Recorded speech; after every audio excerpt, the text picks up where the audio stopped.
Guys, welcome to this video. Thanks for tuning in and sharing in this now moment with myself and with one another. If you haven't seen these videos before, welcome and welcome back. If you have, my intention is unity and oneness and highest levels of love light. I'm actually going to do a little part 2 of a word decoding video. I'm going to do several of them, but I'm going to do a quick energy update first. So for anybody who's interested, I just want to say thanks for tuning in. You guys, we're in it. We've been in it for a while. Pretty much since we were born on this planet, but I'm just going to roll right into sharing from what I see in my experiences and what I'm experiencing in friendships and sessions and relationships and all of that. So here we go. Maybe I won't even get to the word decoding. We'll see how this goes.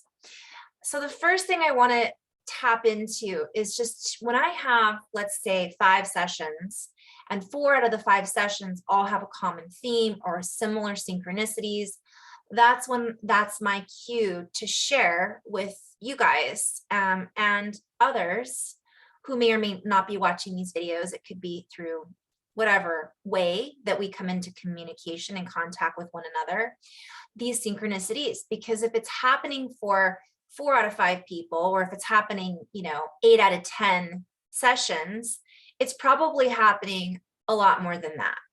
So the common themes of this last 2 weeks for what I've been participating in energetically, what I've been feeling in expression, and what my clients and friends and coworkers and family members have been expressing to me are quite a bit different. So the common theme is lack of sleep, disturbed sleeping behaviors, really active dreams. And we're going to start with that. That's one of the most common things for the last 2 weeks. I did a video called Solar Flares, I think, and I just kind of gave that update like you guys. So I invite you to go back and watch that if you feel guided to. So the first thing I'm going to start off by saying is you're not alone. We're all experiencing these anomalies, and I'm going to go into a play on words with that perhaps later, in our own way. So the most common way that we're having a response to the incoming tide of energies is sleeping disturbance, really active dreams, and lack of sleep. So for me this week, I think I woke up throughout the night every other night. And I usually will wake up like at 4:40. That's just something that happens to me a lot. And when I wake up at 4:40, it's not quite, it's fine. I can get up and I'll usually write in my blog. I'll write in my journal. I'll record videos if, so I'll work. I'll get up.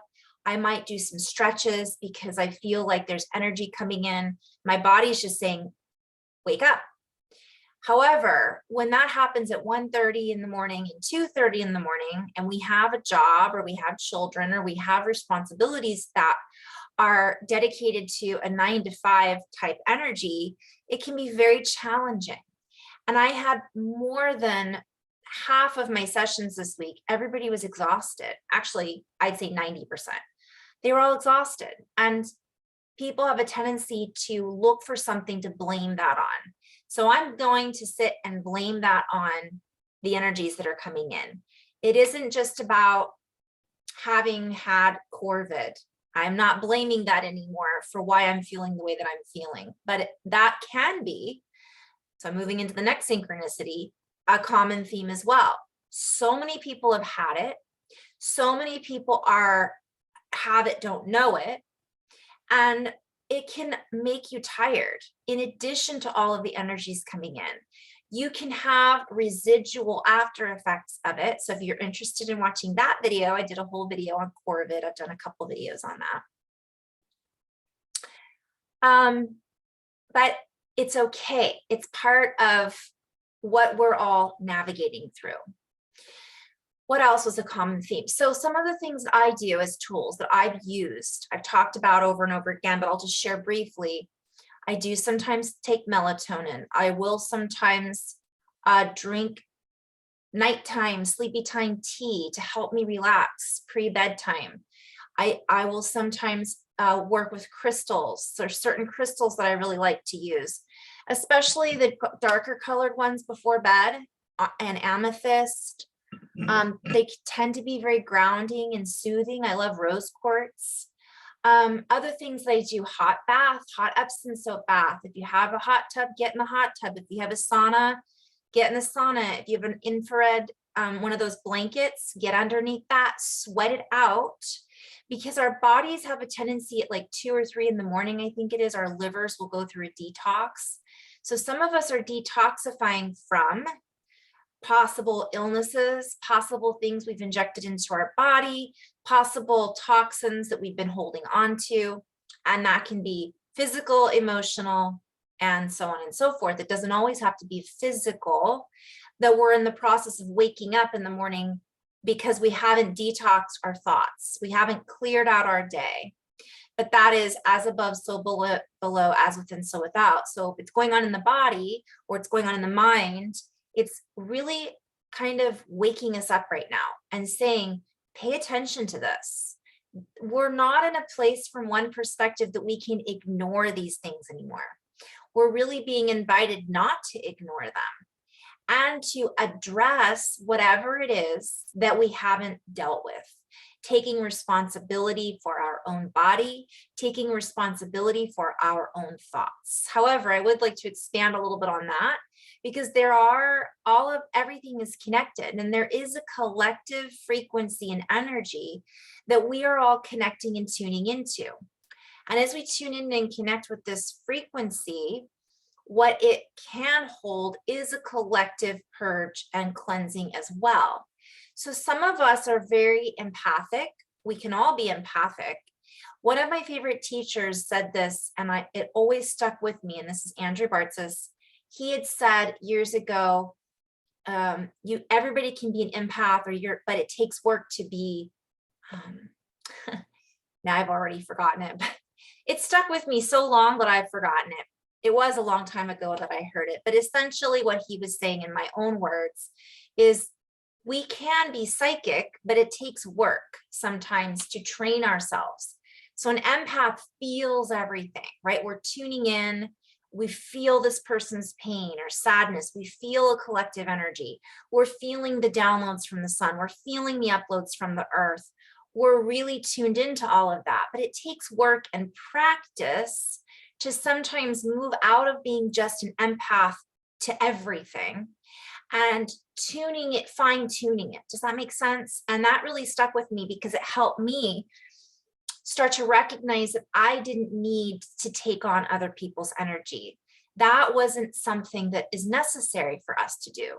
It can be helpful. It's part of our gift, but I am being guided. This is a whole video. So I'll just briefly touch on that. The old paradigm is that if I'm an empath, I have to feel everything. I have to take this on. Everything's going to affect me. I can't go into a grocery store because I'm completely wiped out by all the negative energy. Another layer is I can't go into a grocery store because I'm too sensitive. Another, and many of us can relate to that. I used to struggle going into Trader Joe's. That was one of the most toxic places I had ever been. Walmart, oh my goodness. And by the way, I love Trader Joe's.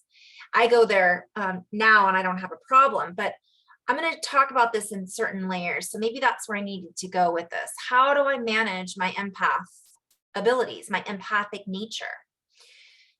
We all have those abilities, but again, it's about us fine-tuning them. It's about us working on it so that we can embody and live, right? Otherwise, we can't. We're too sensitive, and everything then drives us nuts. Now, there are some of us that have chosen that path and want to be in that. And because they're so sensitive, they have to, or they choose to go live in the mountains away from people, away from electronics, away from electricity.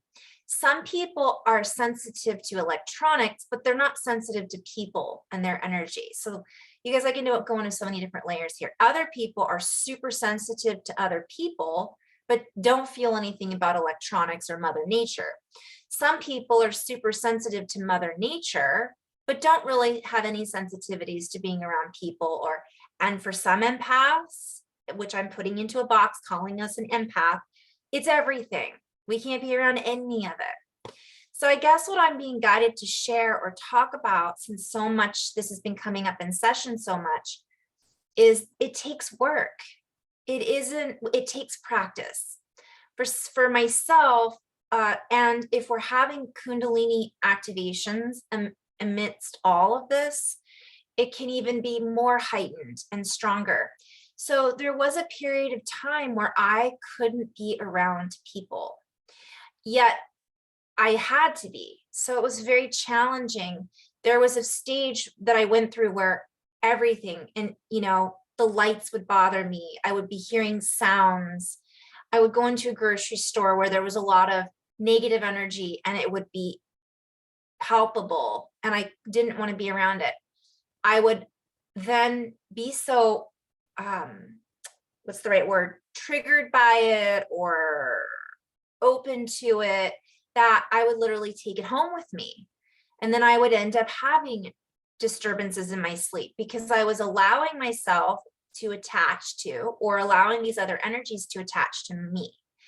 And so that first step, from my perspective, of being an empath and honing those skills and recognizing that we can all walk the path, but we don't have to take on other people's paths, right?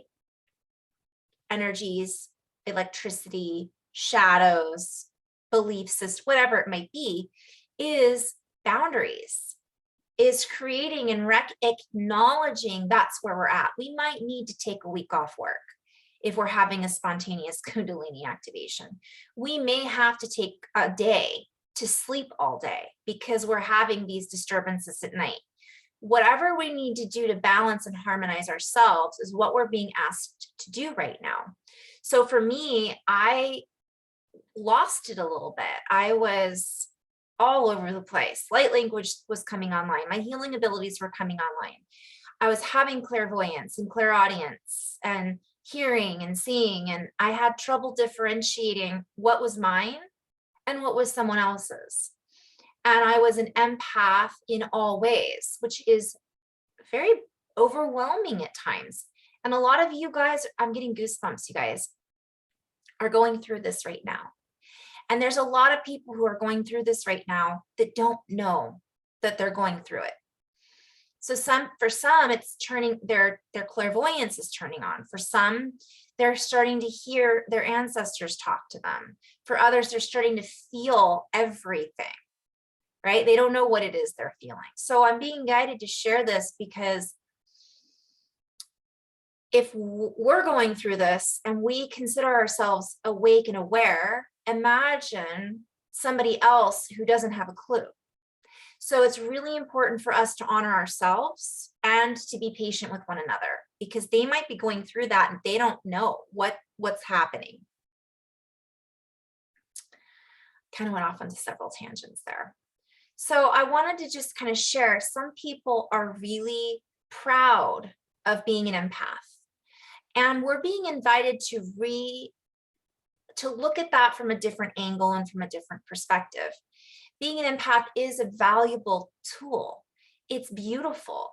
It's emotional at times. However, there is an ability to use that tool or to be used by that tool, if that makes sense. So we're being invited to master our own empathy. We're being invited to learn how to hone in our skills so that we're not pulled in all directions, so that we don't go into our everyday regular environment, such as grocery shopping, and have a mental breakdown because we can't handle it. We're being invited to handle it, to take responsibility. And I know that for some, this is a sensitive subject because the first thing I hear is, okay, that's easier said than done, or that's easy for you to say because whatever it might be. So taking that into another level is not being a victim of our own abilities and acknowledging where we're at and honoring that. So if we're in a place where we are a victim to our abilities and we're completely debilitated because we're not sure how to manage it, that's okay. But acknowledging that we are in, my guides keep calling it, we've fallen a victim of prey. Like, so that's a play on words. Bottom line is, we have been, many of us have said, well, I can't do this because I am this. So the guidance team is like, well, what are you really? Are you an empath? Or are you a human who has empathic abilities that also has other abilities and the responsibility to be a human on this path, on this earth, and not be completely shut down because we are not doing the work in order to stabilize our frequencies? And that's the message that keeps coming through. So it's challenging sometimes. For some of us, it's super piece of cake easy. And that's where we also have to be careful and work with others in a careful way, meaning full of care for their own path. Because some of us, it's like, yeah, okay, I'm an empath. I feel your shit. Excuse my language. It's not yours. I mean, it's not mine. It's yours. I feel you, but I'm not going to take it on. It's that simple for some people. For other people, it's like, I'm so upset right now. I know how you're feeling. That is what it feels like sometimes. And it's finding that balance that we're all being asked to do right now. So this is for those who resonate with this particular story. We're being invited to ask ourselves, what stories are we telling ourselves about ourselves? You know, I am this, therefore I cannot participate in this. And the other thing is to not hang on to that.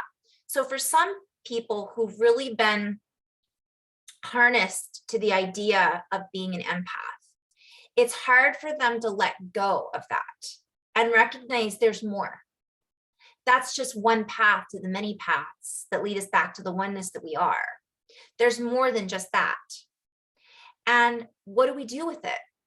You know, we don't have to do anything with it other than acknowledge that that's something that we're feeling.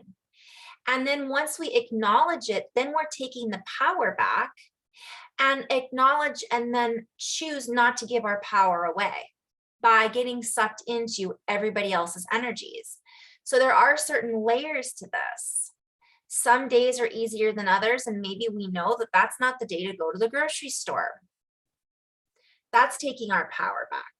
Right? We're saying, you know what? I don't feel Wednesdays are crazy for me. I'm not going to go to the store. I'm going to wait and go to the store on Monday. I feel much more grounded that day. Great. That's a tool that's helpful to work in a comprehensive, and I'm just seeing it's part of the path. It's a choice point that we're making.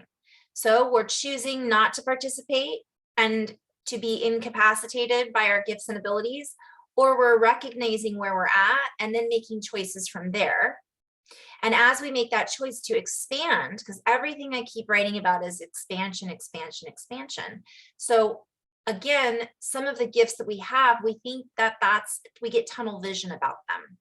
So we're really being asked to step outside of that box and not give that responsibility away to the thing that we're calling it. And I'm using empath as an example, but it could be somebody who was, and I brought this up in that video. Shoot, I can't remember. Anyways, I think I called it being human. So I was pretty raw in that video and just sharing my own experience. So we can use anything as a crutch. We're being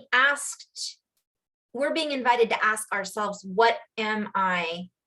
Because having a gift can sometimes hold us back if we're giving that more power than we are giving ourselves the power. And for some people, it's too much and they need to tune out. They can't use the empathic abilities because it's overwhelming for them. And that's okay. And that's a choice that they're choosing. But by recognizing and saying, this is what I'm choosing to do, that's still more empowering than being pulled in all different directions, thinking we don't have a choice. Does that make sense? That's kind of just the message that's been coming through from my own perspective. So for me, when I have this spontaneous Kundalini activation, I'm going to call it, 4 years ago approximately, and again I had probably the beginnings of it in 2012, and I think when I was younger I would have these different, it was overwhelming, and I really have had to learn to balance when these big influxes of energy come in. I can recognize someone who has chemical imbalances that aren't able to balance the chemicals in their brain on a regular basis, because I'm like, this is what it must feel like. That's a lot, because all of a sudden we're getting our pituitary gland stimulated and activated. We're having hormonal secretions cleanse our body and move through our body. We're having the pineal gland. All of these glands are liquidity. And when they move through our system, they flush and bring to the surface and bond with molecular activity in the body, that then if we're not harmonizing and we're not grounding and we're not drinking water, and even sometimes when we are, it can be very destabilizing. So this is, again, our responsibility. It's not someone else's responsibility. It's our own responsibility to own it, to take ownership of our power. And that's just one perspective. The other perspective is be gentle on ourselves. It's okay if we're just down because of it. But being able to see light at the end of the tunnel means recognizing that that's not the only way, that tunnel is just one aspect. And that when you come through the other side, there is no tunnel. It's a landscape portrait, not just a portrait view. And this is something else I've been writing about. So we can use some of our gifts and see them as gifts, or we can see them as problematic, and it's going to then lead us to behavioral patterns. So it's recognizing where our behaviors are coming from, recognizing the patterns in our behavior, what's triggering us. All of these things are our responsibility, right? So it's self-mastery. So that's one of the biggest messages that's been coming through. So if you're not sure what to do and how to stabilize these frequencies, there's no right or wrong answer. There are hundreds of ways in which we can get organized with these frequencies. Right now, sleep. If you can't sleep, ground, get outside. If you're in the snow, get in a sauna, hot rocks, hot stone massage. Put your feet in plants, literally inside your house. Pet your dog, get a pet. There's, so many things, grounding crystals. Obviously, if you're not able to stay in your body and you're astral projecting, that takes responsibility as well. So if we're like having these Kundalini experiences and all of a sudden we're in the astral realm, there's a lot of crap in the astral realm. And if we haven't dealt with our own stuff, again, what are we bringing back with us? So it gives us the opportunity to clear the cords, affirmations, fire pit, barbecue if you don't have a fire pit. Write out, I'm clearing the energies. I'm clearing attachments to being an empath. I'm clearing attachments to astral projecting. I'm clearing all cords and connections with every being and frequency that I connect with in the astral realm that is not 100% unity consciousness, benevolent for all, union and communion. Whatever you need to do, we need to do to get ourselves stable. That's essentially what the biggest message that's coming through. Things are shifting rapidly. The other message that's coming through, what are we creating? This has been an ongoing theme. So many sessions I've had where I get asked my thoughts on the world stage or the world programming. And some people don't realize that that's where their focus still is. Again, the message is stabilize our energy. And if we're giving our energy to trying to figure out what's going on outside of us, and we're not focusing on our own aspect, our own creation, our own creativity, then that's part of the problem. That's not part of the solution. Does that make sense? And I'm just in flow about the words. So start paying attention to how much time, energy, resources that we're putting into somebody else, someone else's story, the world's story. Yes, everything's connected, right? Yes, that can be very valuable. I wrote that the beings that were trying to block us, the blockade has actually aided us. So, but there's a fine line of using the synchronicities that tell you what's really happening. And we could call it the agendas. Many of us have learned what those are. Now what? And I did a video on this. This is ongoing though. We know what the agendas are. We keep hearing what they are. We keep hearing information about this person and that person. What now? What are we doing with our own lives to create our beauty, joy, bliss, and wonder? Are we still hanging on to an outside source to bring us information that we're not actually experiencing? Does that make sense? Sometimes I'm going to play both sides of the coin here because I love to look at that. So sometimes that information can be very activating to move us into an aha moment. And sometimes by us watching a movie, for example, we're then experiencing those emotions that are around that story. So that can be valuable in some ways.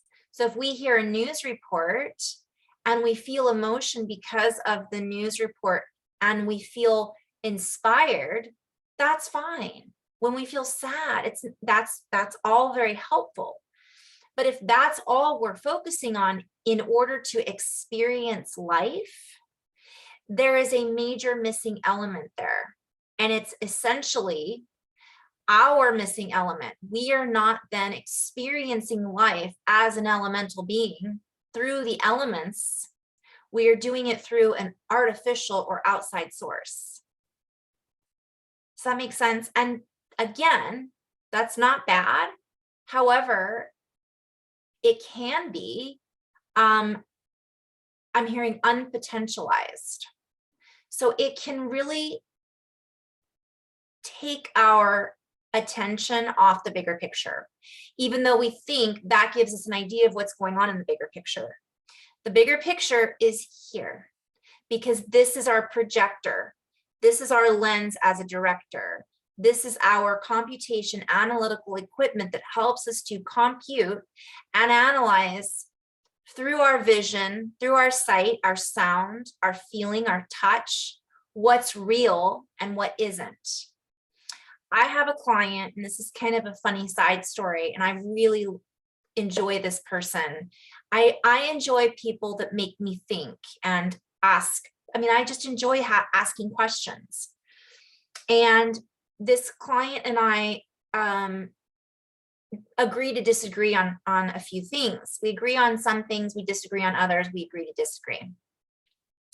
And they've brought up statistics to me over and over again about, we'll just say one particular topic. And you guys just fill in the blanks. I know sometimes I get questions like, why don't you just say what that topic is? Because that's not what this is about. That's my whole point. I'm not here to share about a particular topic and my opinion on it. Sometimes I do, but that's not what this is about to me. My purpose is to be as expansive and creative as possible, so that gives whoever's watching or sharing the opportunity to feel into the expansiveness of their own ideas. So if I were to say there's a topic in which there are many statistical reports about, what 5 different people might think of the first thing off the top of their head. It may not be the same thing. Maybe it's about politics. Maybe it's about things that we're putting into our body. Maybe it's about social systems. Maybe it's about justice, whatever it is. So there are statistics about a particular topic. And he says, thousands of these statistics that you read about done by companies can't be wrong. And he says that the statistics that come from, let's say, a family member he calls them anecdotal. And it's funny because to me, so basically the only statistics that are really worthwhile, that have value, are ones that are done hundreds of times over, thousands of times over. And this is how we come to science, right? Science concludes because of, but what I also always think about is our statistics and our conclusions are also based on the experimenter. Whoever is running it, they've proven time and time again that the outcome can change based on what the scientist or person who's doing the experiment is expecting. And that's a whole other conversation topic. And my argument, really, it's not an argument, it's more of an observation, is if I'm reading something and I'm looking at a piece of paper and in writing, it says this is a fact because of these thousands of studies that we've done. Yet I've seen with my own eyes, my own intuition, and experienced in my own body certain facts, and so have 100 people that I know. What you're saying is that what's written on that paper is more valuable to my reality. I would disagree, because now what I'm experiencing is tangible. It's actually an experience that I'm having, that I'm touching, feeling, and seeing among the population that I'm connected to physically. And this is something that I play with because this is where we're at. What are we going to feel and trust and believe? Is it based on the story that someone else is piping through, the tunnel vision, the television, the telling of a perspective that that person holds, or that scientific community has studied based on a science that is based around this particular set of rules, when in actuality, this other anecdotal research is more tangible. Therefore, to me, that becomes my fact. That's what I base my reality on. What I'm actually experiencing, what I'm actually connecting into, not what I'm really not connected to because it isn't part of my reality. So we can play with this in so many different ways. And this is just the message that continually comes through. Let's stop and actually smell the roses and feel the roses and recognize the flowers that are living, breathing, elemental, and not what a picture of a flower tells us that we're supposed to feel or smell or experience when holding or looking at or smelling a rose. That's another message that I'm sharing in code, right? What else? I guess we're just going to keep going into these synchronicities. Synchronicities. I have found there have been some people that I've worked with that have become very frustrated. They're getting synchronicities. So I guess this will be part 2. They're getting synchronicities and they don't know how to interpret them. And I think this is what I'll end on. And I'll just do another video on.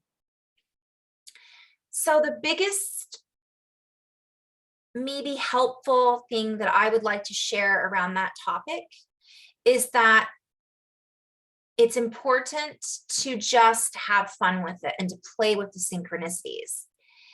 And I know that sometimes the synchronicities and the messages that are coming through are serious. You know, sometimes we have that warning, this, this number keeps showing up again and again to keep us from going in a certain direction. That's different. I'm just saying that I've been noticing a lot of star brothers and sisters, humans and beings that we're all experiencing this reality together, becoming frustrated at that they just can't figure it out. And my biggest message is it's not always meant to be figured out. And that can be very frustrating, myself included. I get in a rut sometimes where I am just like, what are you trying to tell me, universe? Why can't you just give it to me straight? And the biggest answer I always get is when I say give it to me straight, I just see straight spelled with an 8. It's never straight. It's an infinite line of entanglement. So sometimes we will get straight answers, but the biggest thing that my guides keep expressing is the learning curve. We are meant to not move in a straight line. We are meant to ebb and flow and curve and spin. And sometimes this can be frustrating because we want it just to be simple.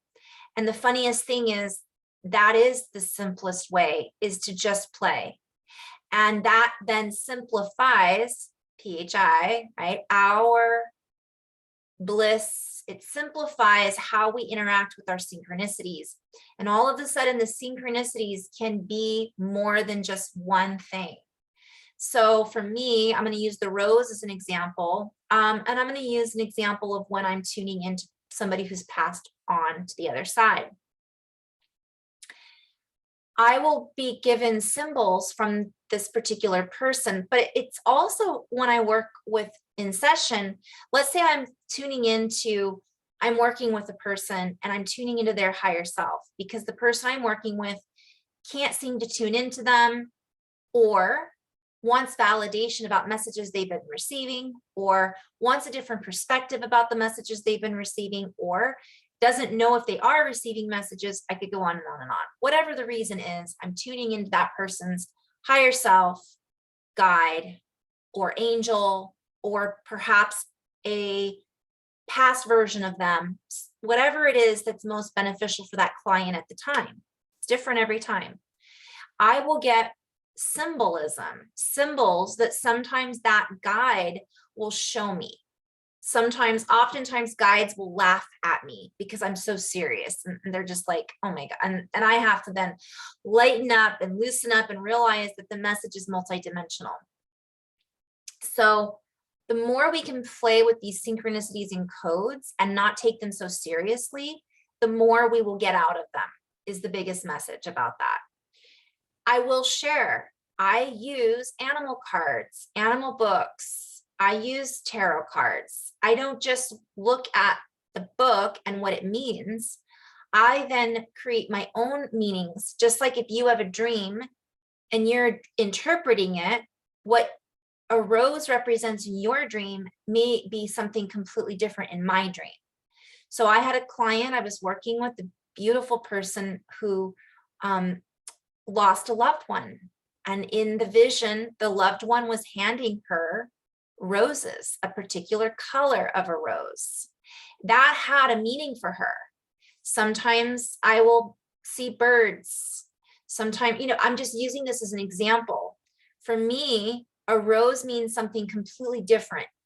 And that message can then be for me as well. They're handing her these roses. Now that to her, that might be her favorite flower that he always gave her, as an example.